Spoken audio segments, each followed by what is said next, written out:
Hi everyone, welcome to today's video. So today we're going to be talking about Layton's Mystery Journey for the Nintendo Switch.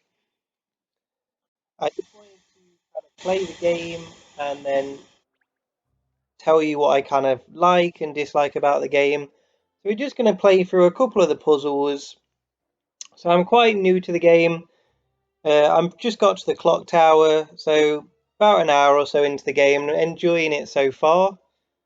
So I do kind of love the art style. The anime cell shading, toon shading art style is just so awesome. I really like it.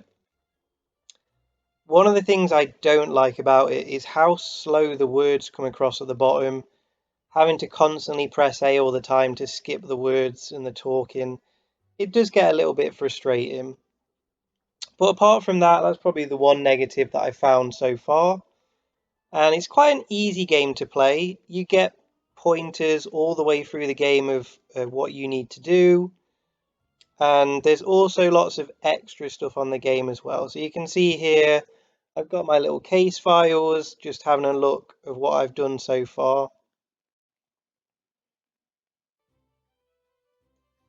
And then there's also extra puzzles that I can play as well. So if we go across to daily puzzles, it literally, as it sounds, daily puzzles, you get a new one every day. So if you don't want to play the main story or you've completed the main story, you've got these daily puzzles that you can play for as well. So I'm just going to select one at random. And I'm not going to lie, it did take me a long time to try and do this one. So I'll talk you through which one I chose. I had to slice a cake in half, but it's not as easy as it sounds. So you can see the instructions, they're quite clear, and you can always go back and press the help button if you need to. If you need to read through these instructions again, if you haven't quite understood them. And I did have to read through them quite a few times because I didn't understand them because I rushed it and read them too quickly. So this probably was my fifth or sixth time attempting to actually try and do this. So it wasn't as easy as it looks. It did take me much longer to try and do this. So eventually it looks as if I did it relatively quickly, but it didn't take that long. That was about my sixth time of trying to solve this puzzle. Again, you can see the artwork here. It just suits the game perfectly. It looks really, really nice. And there's enough of a challenge when you are completing the puzzles that you don't feel as if, oh, this is just for children. You know, I think there's something for everyone. It is aimed, obviously, at a younger audience, but there's enough of a challenge for everyone to kind of enjoy it. So you can see there, I get a clear instruction at the top, investigate the clouds of dust. So obviously I move my cursor around until I find that cloud of dust, and then I unlock something. And then I get a little chat at the bottom. It tells me what I've got. So I've got this reddish wristwatch, so I'm sure that's going to come in handy later, or maybe it's just part of my collection.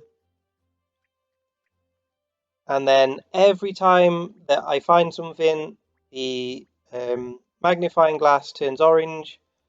So anytime I think, right, I'm not 100% sure what I'm looking for, just move that cursor around the screen, find the magnifying when it goes orange, and then it tells you what you need to do. So I've got another puzzle.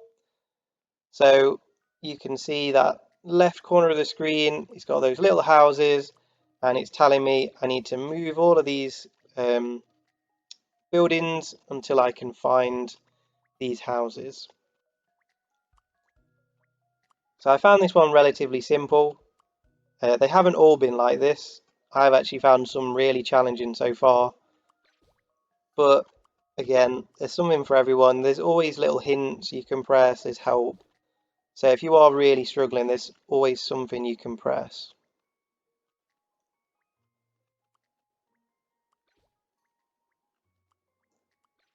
And I solved this one relatively quickly, so I've nearly made that shape of the house.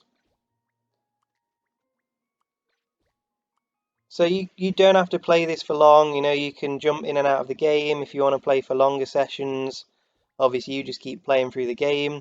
If you just want to do that daily puzzle, you can jump on for 10-15 minutes and do one of the daily puzzles. And that's my review of the game. So I hope you enjoyed it. It's just kind of a little playthrough. I wanted to just play a couple of the missions, well, not missions, puzzles to try. It's better to explain it that way so you can see how exactly the game works. So I hope you enjoyed the game. Don't forget to like, comment, and subscribe to help the channel to grow, and hopefully see you in the next video. Thanks a lot, everyone.